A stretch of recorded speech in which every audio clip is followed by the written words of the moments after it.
Last video में हम देख रहे थे डायहाइब्रिड क्रॉस के बारे में, हमने फिनोटाइपिक रेशियो तक देखा था। अब हम देखेंगे डायहाइब्रिड क्रॉस का जीनोटाइपिक रेशियो, है ना। तो ऐसे तो जीनोटाइपिक रेशियो जो आपने चार्ट बनाया था उसको देखकर आप कर ही सकते हैं, है ना। लेकिन मैंने कहा था टिप्स एंड ट्रिक्स बताऊंगी।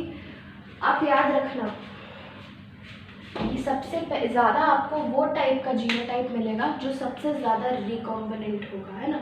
सबसे ज़्यादा जो नया टाइप का होगा वो आपको सबसे ज़्यादा मिलेगा। तो सबसे ज़्यादा रिकॉम्बिनेंट क्या हो सकता था?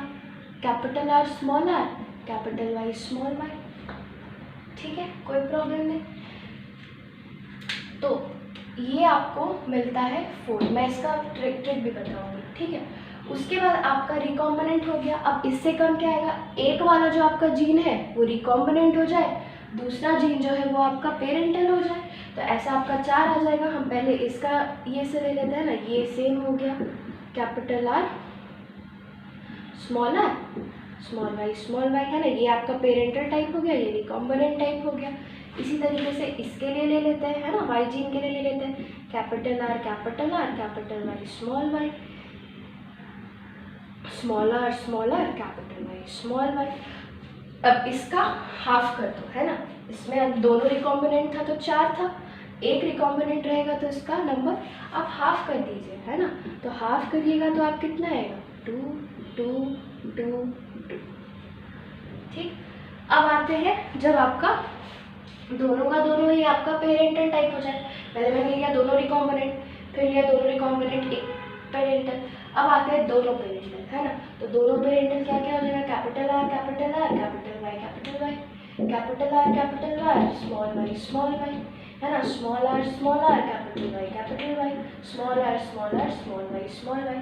अब इसका भी ये आप हाफ कर दीजिए, है ना। इसका भी हाफ करिएगा तो आपका क्या आएगा? 1 1 1 1। आप अपना चार्ट देखिए डायहाइब्रिड क्रॉस का मिला करके आपका रेशियो यही आएगा, है ना। तो इसको हम लोग याद कैसे रखते हैं? इसको हम याद ऐसे रखते हैं, है ना। आपका जो मोनोहाइब्रिड क्रॉस का जीनोटाइपिक रेशियो था दैट वाज 1:2:1, यही था ना। मेंडल का जो टॉल पी प्लांट्स के साथ किए थे, 1:2:1 मोनोहाइब्रिड क्रॉस का जीनोटाइपिक रेशियो। इसको फिर डबल कर दो, 2:4:2, फिर से इसको वापस से वही लिख दो, 1:2:1। So this is the genotypic ratio of your dihybrid cross, है ना। It is very easy to remember. Monohybrid cross का पहले डबल कर दो, फिर वापस से वही लिख दो। और कौन कौन सा जीनोटाइप का कैसा कैसा वाला रेशियो होगा ये आप आराम से ऐसे देख सकते हैं, है ना। जो सबसे ज़्यादा होगा ऑब्वियसली किसका? वो पूरी तरह रिकॉम्बिनेंट का है। जो 2 4 है आपका वो क्या होगा? एक रिकॉम्बिनेंट एक पेरेंटल टाइप। और जो लास्ट वाला है आपका दोनों का दोनों पेरेंटल टाइप, वो 1 1 1 1 है। तो आप आराम से बिना टेबल बनाए आप जीनोटाइपिक रेशियो इसका लिख सकते हैं, है ना। तो ये आप याद रखिएगा। सो this is your genotypic ratio of dihybrid cross. इसके बाद आपका एनसीईआरटी सीधे इसके बाद आपका NCERT law of independent assortment बताता है, वो बताऊंगी। उसके बाद आपका एनसीईआरटी लिंकेज स्टार्ट करता है।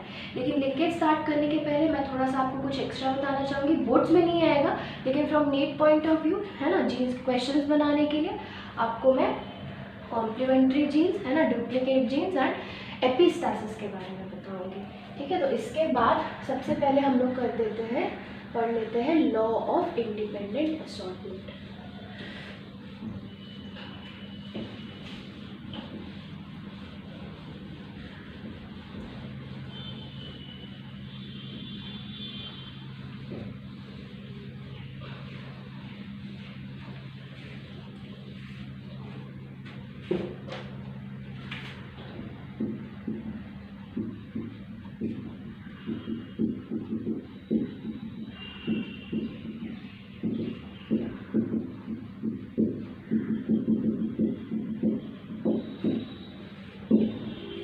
Law of independent assortment, assort करना मतलब अपने आप को एक्सप्रेस करना।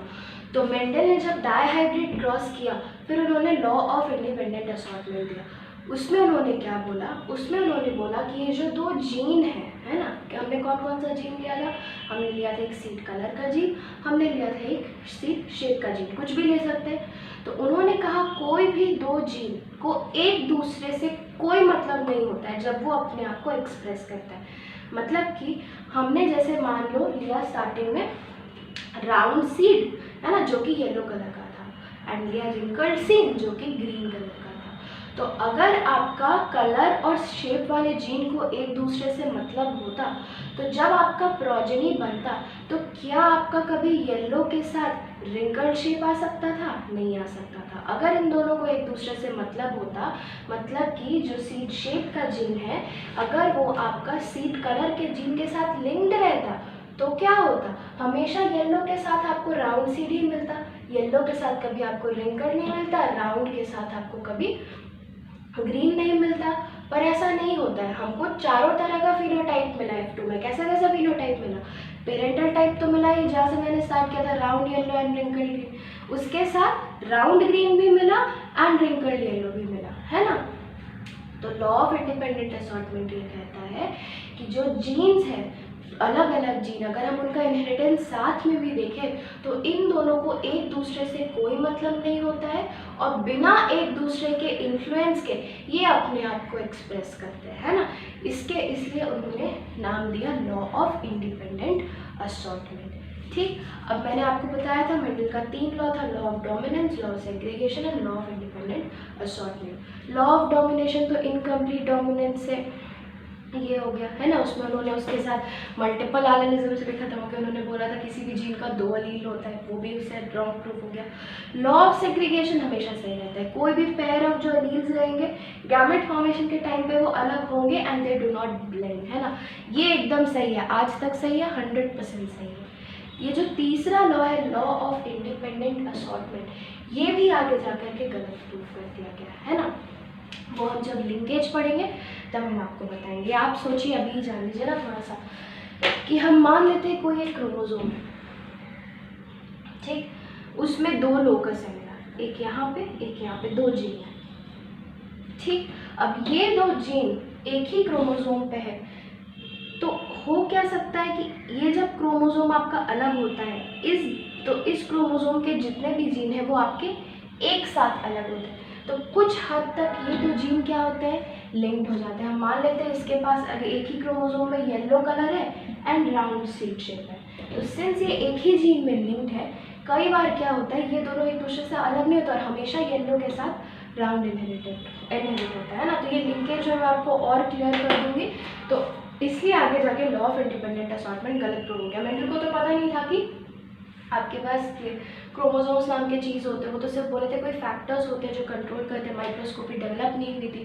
तो मेंडल वाज लकी कि उन्होंने अलग अलग क्रोमोसोम्स के जीन को स्टडी किया था, ठीक है। उसके साथ अगर एक में किया भी था तो वो 2 जीन इतने दूर थे कि वो हमेशा क्रॉसिंग ओवर से अलग हो जाते थे। मैं जब लिंकेज लाऊंगी मैं आपको फिर इसके बारे में डिटेल में बताऊँगी, ठीक है। तो लॉ ऑफ इंडिपेंडेंट असॉर्टमेंट को भी आगे जाके गलत प्रूव कर दिया गया, ठीक। इसके बाद अब हम आते हैं 2 जीन इंटरैक्शंस तक, है ना। 2 जीन एक ही कैरेक्टर को प्रोड्यूस करने के लिए कैसे इंटरैक्ट करते हैं, ठीक है। उसके पहले मैं आपको एक चीज़ बताऊंगी, दैट इज प्लियोट्रॉपिज्म।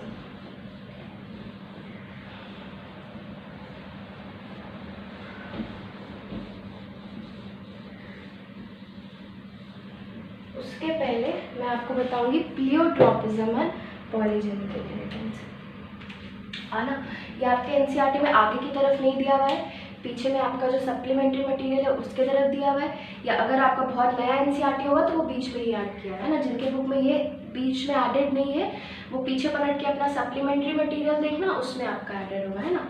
तो वी विल स्टडी अबाउट प्लियोट्रॉपिज्म।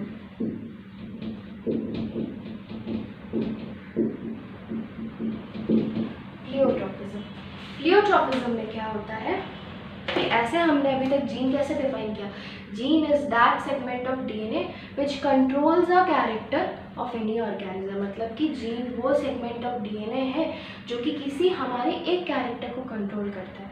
पर हमेशा ऐसा सही नहीं होता है, कोई एक जीन हमारे ढेर सारे कैरेक्टर्स को भी कंट्रोल कर सकता है, ठीक है। एंड इसी फिनोमेना को हम बोलते हैं प्लियोट्रॉपिज्म, ठीक है। The phenomena by which a gene, है ना, confers for various characters in an individual, that is known as प्लियोट्रोपिज्म।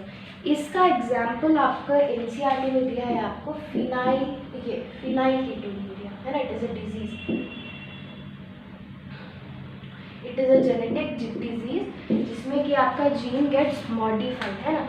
Normally क्या होता है, आपके बॉडी में एक जीन प्रेजेंट होता है जो कि एक एंजाइम प्रोड्यूस करता है, that is phenylalanine hydroxylase, phenylalanine hydroxylase. ठीक है, ये मैं नॉर्मल के बारे में बता रही हूँ। नॉर्मली आपके बॉडी में एक जीन होता है जो कि एक एंजाइम बनाता है। कौन सा एंजाइम बनाता है? Phenylalanine hydroxylase. ये एंजाइम का क्या काम होता है? This enzyme is responsible for converting phenylalanine is an amino acid, है ना। This enzyme is responsible for converting phenylalanine into tyrosine,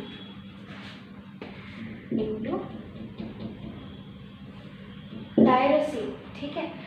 अब फिनाइल कीटोन्यूरिया में क्या होता है, ये जो जीन होता है ना, this gene gets defective, this genes get defective, और डिफेक्टिव होने की वजह से आपका ये जो एंजाइम होता है, ये एंजाइम बनना बंद हो जाता है ना।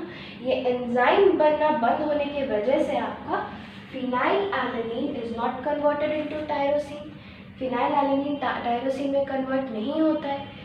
ये कन्वर्जन जब नहीं होता है, इसके वजह से आपके बॉडी में फिनाइल एलानिन का लेवल बढ़ जाता है। अब ये फिनाइल एलानिन का लेवल बढ़ने के चलते आपके बॉडी में बहुत सारा कैरेक्टरिस्टिक है ना, mental retardation, black coloured urine, अलग अलग तरह का आपका कैरेक्टर्स होता है। तो एक जीन के मॉडिफिकेशन की वजह से, है ना, ये जीन ऐसे क्या करता था, इस कैरेक्टर को कंट्रोल करता था। लेकिन ये जो नया टाइप का अलील बना है ना, मैंने आपको बताया था अलील क्या है, मॉडिफाइड टाइप ऑफ जीन है ना, स्लाइटली मॉडिफिकेशन हो गया, अलील बन गया। तो ये नॉन फंक्शनल जीन ही, मतलब जो जीन फिनाइल हाइड्रोक्साइलेज प्रोड्यूस कर रहा है, उसी का एक तरह का अलील हो गया मॉडिफिकेशन की वजह से। तो अब ये जो अलील आपका बना, इसके चलते आपका वेरियस टाइप का कैरेक्टर्स इन्फ्लुएंस हो रहा है। इस जीन के चलते बहुत सारा अलग अलग कैरेक्टर्स आपको दिखने को मिल रहा है ना। ऐसे फिनोमिना को हम बोलते हैं प्लियोट्रोपिज्म, ऐसे फिनोमिना को हम बोलते हैं प्लियोट्रोपिज्म। ठीक है, तो ये आपका हो गया। इसके बाद हम नेक्स्ट स्टार्ट करते हैं आपका ये पॉलीजेनिक इनहेरिटेंस, है ना।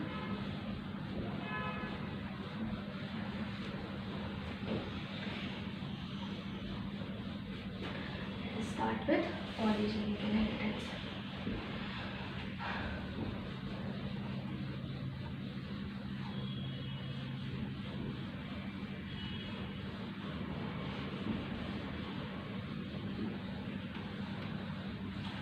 एनसीईआरटी आप लोग प्लीज़ पढ़ते रहिएगा, है ना। Don't ever leave studying your NCERT. चलिए हम स्टार्ट करते हैं पॉलीजेनिक इनहेरिटेंस।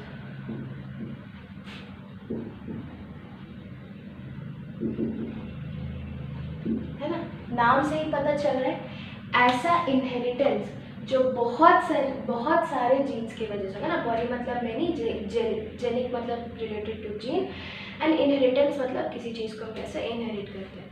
तो पॉलीजेनिक इनहेरिटेंस आपका ऐसा टाइप ऑफ इनहेरिटेंस है जो कि it is because of, not just because of one gene, बहुत सारे जीन की वजह से, है ना। प्लियोट्रोपिज्म में आपका क्या था, one gene was responsible for many characters. Polygenic inheritance में उल्टा होता है ना, वन कैरेक्टर के लिए आपका बहुत सारा जीन्स रिस्पॉन्सिबल होता है ना। मतलब 2-3 जीन्स की वजह से आपका एक ही कैरेक्टर पे इफेक्ट पड़ता है, that is called as polygenic inheritance. तो आपका एनसीईआरटी कहता है कि पॉलीजेनिक इनहेरिटेंस हम कब बोलेंगे, जब 3 या उससे ज़्यादा जीन्स एक ही कैरेक्टर को कंट्रोल कर रहा होगा, तब हम इसको पॉलीजेनिक इनहेरिटेंस बोलेंगे। ठीक है, तो सबसे पहले आपका जो स्टडी किया था, है ना, निल्सन, एल एंड ईस्ट, है ना, Nilsson, even I keep forwarding the names, है ना, इतना इम्पोर्टेंट नहीं है, बस मैं आपको बता दे रही हूँ ऐसे। ठीक है, आपको याद रखने की ज़रूरत नहीं है। निल्सन, एल एंड ईस्ट ने आपका काम किया था कॉर्न कर्नल्स के ऊपर। है ना। कॉर्न कर्नल्स मतलब, कॉर्न कर्नल मतलब मकई का दाना, है ना। हमारे यहाँ जो मकई मिलती है वो सारे के सारे येलो कलर की ही होती है, बट आप ऐसे सर्च करिएगा ना तो दिखेगा, मतलब नेट वेट पे देखिएगा या बाहर जो मकई मिलती है उनमें ब्राउन कलर का भी होता है ना, बीच बीच डिफरेंट डिफरेंट कलर का कॉर्न कर्नल्स होता है। यहाँ इंडिया में आपको जनरली येलो ही मिलता है, तो आपको नहीं पता होगा, नेट पे सर्च करके देखिए। एक तो इसमें किया, और दूसरा आपका लेंथ ऑफ टोबैको प्लांट, है ना। Length of Corolla, length Corolla समझते हैं, कोरोला मतलब कि पेटल्स, है ना। तो Corolla length of tobacco plant पे इन्होंने पॉलीजेनिक इनहेरिटेंस का डिस्कवरी की। ठीक है, ये नाम इंपॉर्टेंट नहीं है, ये याद रखना कि किसमें सबसे पहली बार हुआ था, कॉर्न कर्नल में हुआ था, और कोरोला लेंथ, है ना, पेटल का लेंथ ऑफ टोबैको प्लांट में हुआ था। तो इसका मतलब क्या होता है आप सोचिए, देखिए। और इसके अलावा इसका एग्जाम्पल आपका और हो सकता है ना, जैसे हमारा जो स्किन कलर होता है ना, हमारा जो स्किन कलर होता है that is also an example of polygenic inheritance. इसमें क्या होता है कि हम मान लेते हैं there are 3 genes responsible for controlling our skin character, एक ए जीन, एक बी जीन, एक सी जीन, है ना। अब ये स्किन कलर कैसे आपका डिसाइड होता है, तो आपके बॉडी में एक पिगमेंट होता है that is called as melanin, है ना। मैं इसकी मदद से समझा रही हूँ, इसमें भी ऐसे ही सेम होता है। तो मेलेनिन पिगमेंट की वजह से आपका स्किन में ब्राउन, मतलब जो भी आपका स्किन का कलर होता है that is because of your melanin pigment, है ना। अब हम मान लेते हैं कि हमारे बॉडी में 3 जीन है ए बी सी, ये मेलेनिन पिगमेंट प्रोड्यूस करने के लिए रिस्पॉन्सिबल है। ठीक है, तो ऑब्वियसली जो डोमिनेंट वाला होगा वो क्या होगा, they will produce melanin pigment, है ना। और जो उसका रेसेसिव वाला होगा काउंटर पार्ट्स, वो मेलेनिन पिगमेंट नहीं बना पाएगा ड्यू टू मॉडिफिकेशन। ठीक है, तो आप सोचिए अगर किसी के पास ऐसा जेनेटिक कॉम्पोजिशन है, A capital A capital A capital B capital B capital C, मतलब कि इसके पास जितना जीन पॉसिबल था एक पर्सन में, तीनों का तीनों, मतलब 6 का 6 अलील आपका सब का सब मेलेनिन बना रहे, तो सब का सब मेलेनिन बना रहे, इसकी वजह से क्या होगा, बॉडी में बहुत ज़्यादा मेलेनिन होगा। तो ऐसा पर्सन क्या होगा, this person will be very dark, है ना, वेरी डार्क इन कॉम्प्लेक्शन। अब हम मान लेते हैं किसी का जेनेटिक कॉम्पोजिशन ऐसा है BB एंड स्मॉल सी, तो ऐसे में उसमें मेलेनिन पिगमेंट बन ही नहीं रहा है, तो ऐसा person will be very fair, है ना, एकदम फेयर, जितना आप इमेजिन कर सकते हैं उससे ज़्यादा फेयर। ठीक है, सबसे फेयर हो सकता है। इंटरमीडिएट कैसे होगा, हम मान लेते हैं कुछ ऐसे होगा। ठीक है, तो इस तरीके से पूरा रेंज होता है ना। तो जिनमें जितना ज़्यादा जीन्स होगा फॉर प्रोड्यूसिंग मेलेनिन, उसका स्किन कलर उतना ज़्यादा डार्क होगा, एंड जिसमें जितना कम होगा उतना ज़्यादा उनका कलर लाइट होगा। तो ऐसे में आपको क्या होता है, कोई डेफिनेट फिनोटाइप नहीं मिलता है ना। हम तो ऐसे इसको सेपरेट नहीं कर सकते, जैसे पी प्लांट में हमने क्या किया था, या तो टॉल है या तो ड्वार्फ, ऐसे किया था ना। लेकिन क्या स्किन कलर में ऐसे कर सकते हैं, स्किन कलर में ऐसे नहीं कर सकते, है ना। इसमें क्या होता है, आपको there you have got a range of phenotypes, है ना, आपको एक रेंज मिलता है, डार्क से लेकर के लाइट तक there are various types of ranges, उसमें हम कोई एक डिफाइन नहीं करते। तो पॉलीजेनिक इनहेरिटेंस जब भी होगा बाबू, याद रखना, आपको फिनोटाइप डिस्क्रीट नहीं मिलेगा ना, अलग अलग एकदम नहीं मिलेगा, जैसे या तो टॉल, या तो डॉफ, या तो वाइट, या तो पर्पल, ऐसे नहीं मिलेगा। आपको कैसे मिलेगा, रेंज में मिलेगा, है ना। जैसे कि यहाँ पे कॉर्न कर्नल्स, इसका भी ऐसा नहीं है कि एकदम या तो येलो या तो brown, brown yellow pink maroon, अलग अलग तरह का आपका कलर हो सकता है। ठीक है, एंड कोरोना लेंथ में भी ऐसा नहीं है, या तो बिग या तो स्मॉल नहीं होगा, ऐसा होगा बिग, उससे थोड़ा स्मॉल, उससे थोड़ा स्मॉल। तो पॉलीजेनिक इनहेरिटेंस मतलब कि आपको फिनोटाइप में एक रेंज मिलता है पूरा, है ना, कोई डिस्क्रीट यूनिट कभी नहीं मिलता है। ठीक है, ह्यूमन हाइट भी आप इसी तरीके से देख सकते हो, obviously it is genetically determined. इसमें आपका बहुत सारा बाहर से भी डिटरमाइन होता है, but it is also genetically determined. तो एक तरह से आप ये भी कह सकते हैं कि ह्यूमन हाइट भी जो है ना, किसी भी मतलब ह्यूमंस का जो हाइट है that is also a type of polygenic inheritance, है ना। हमको जहाँ पे भी कोई रेंज मिलता है, अगर वो जीन से कंट्रोल हो रहा है, तो that is a type of polygenic inheritance. और हम पक्का कैसे पता करेंगे कि पॉलीजेनिक इनहेरिटेंस है, 3 या उससे ज़्यादा जीन्स अगर किसी एक कैरेक्टर को कंट्रोल कर रहा होगा, तो वील से कि ऐसा टाइप का इनहेरिटेंस आपका पॉलीजेनिक इनहेरिटेंस है। ठीक है, यहाँ तक कंप्लीट हो गया। नेक्स्ट वीडियो में हम डिस्कस करेंगे आपको ये complementary genes, duplicate genes and ये। उसके पहले आप थोड़ा सा जान लीजिए कि जैसे कि अभी मैंने आपको बताया था प्लियोट्रॉपिज्म, है ना,